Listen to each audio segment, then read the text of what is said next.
Hey there, it's Jordan. Delighted to be joined by Carol McMillan. You are a worker who works at King Super, which is under the Kroger umbrella, and you guys just won a historic victory after going on strike against King Supers. And I wanted to first just start off with, can you kind of give the highlights for the audience on the new agreement you reached after being on strike? Well, the highlights of I don't have my my little bullet point sheet with me, but the highlights of the contract is that our wages are increased by uh, almost $5. The lowest paid members of the uh, company will get a substantial raise. Our health care will be funded through the contract. Our pension plan is in the green. Um, uh, some of our safety requirements will be met. So it's a pretty decent contract. Great. And, while you guys were on strike, a report came out showing not just in Colorado, but for Kroger workers in other states too. Uh, it's really not pretty in terms of food insecurity.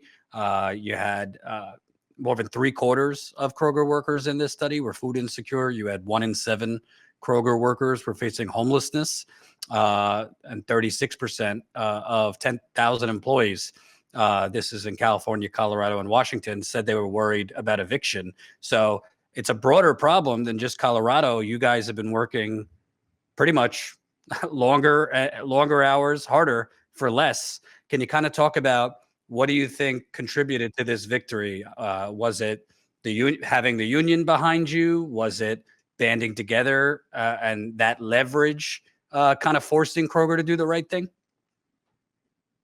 Well, actually, at the end of the day, I think what really brought us to the negotiation point is that no one really wins in a strike. I mean, it is definitely leverage, but at the end of the day, the end result is the same for Kroger as well as the union, and that's to have our employees be made whole, with fair wages, affordable health care, and also a safe workplace.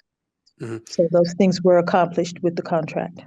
And can you kind of just for the audience to know what were some of the safety concerns and what is the new contract going to provide in terms of uh, more safe conditions at Kroger?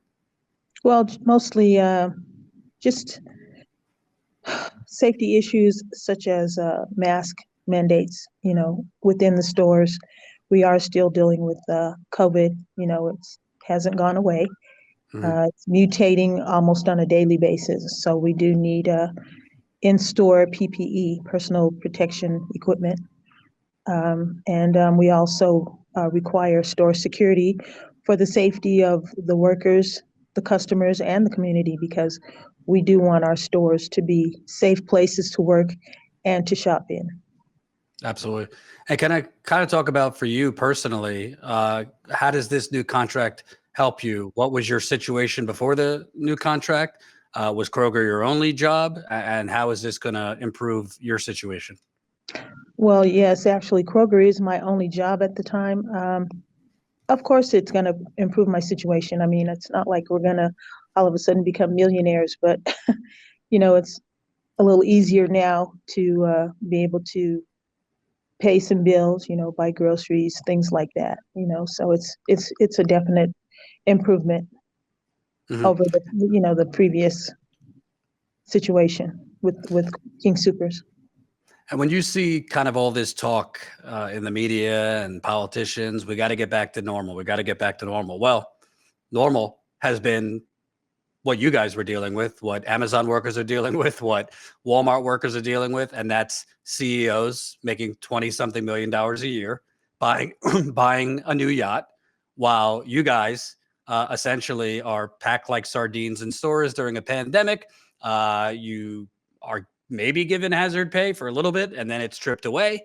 You have to fight even for the bare minimum of benefits. Can you kind of talk about the the solidarity of this strike and the workers coming together?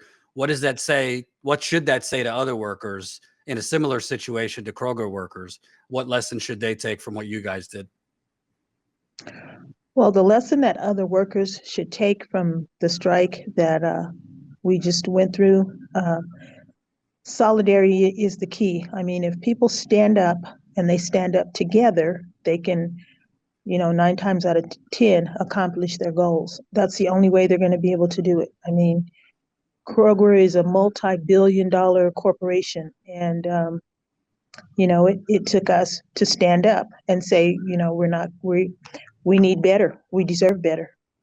So, if you're working on a job and you feel like you're being mistreated or you're not being paid fairly, get with your coworkers, maybe join Local 7, lobby to bring a union into your company. I mean, this country was built on unions. And I And think we've gotten away from that. The working man is still here. We're not going anywhere. We're the foundation of this country. We're the foundation of all these corporations. We're the ones that are in the stores, down dirty, doing the dirty work. We're not right. going anywhere. So these big corporations need to recognize that. And all you have to do is take care of your people. If you take care of your people, they're going to work hard for you. They're going to be loyal to you. You be loyal to your people, they'll be loyal to you. And that's all we ask for. A little respect and some loyalty from the people that we're making billions of dollars for. And I think something you said is really important.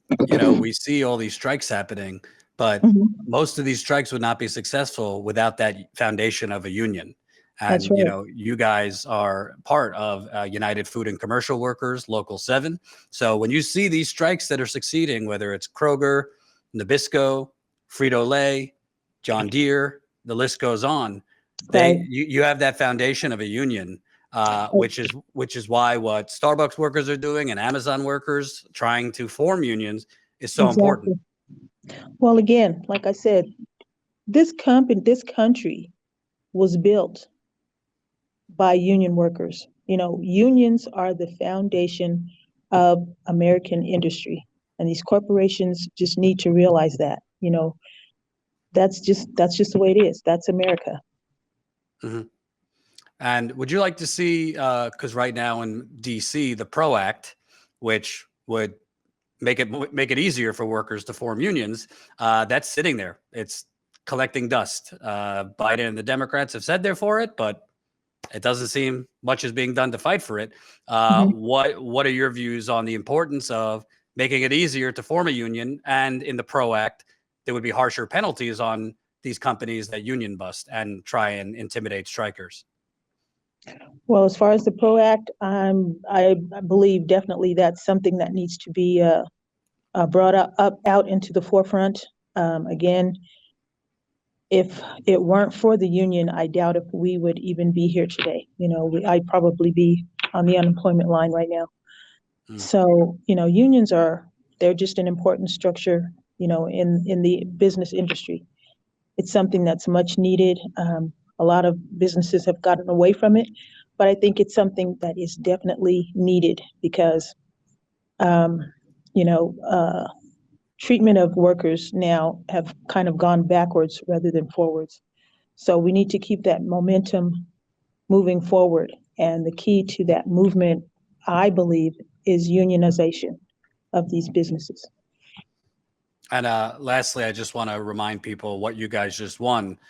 First year wage increases for longstanding employees, wage increases of $5 per hour for some workers, better health care and protected pension benefits, more stringent safety measures like we just talked about, and new paths to full-time employment opportunities for King Supers and city market workers. So these are some major victories you guys scored by saying enough and standing up. So congratulations.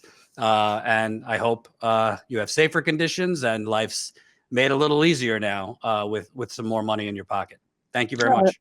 All right. Thank you. I appreciate you having me on today. Absolutely. Take care. Thank you.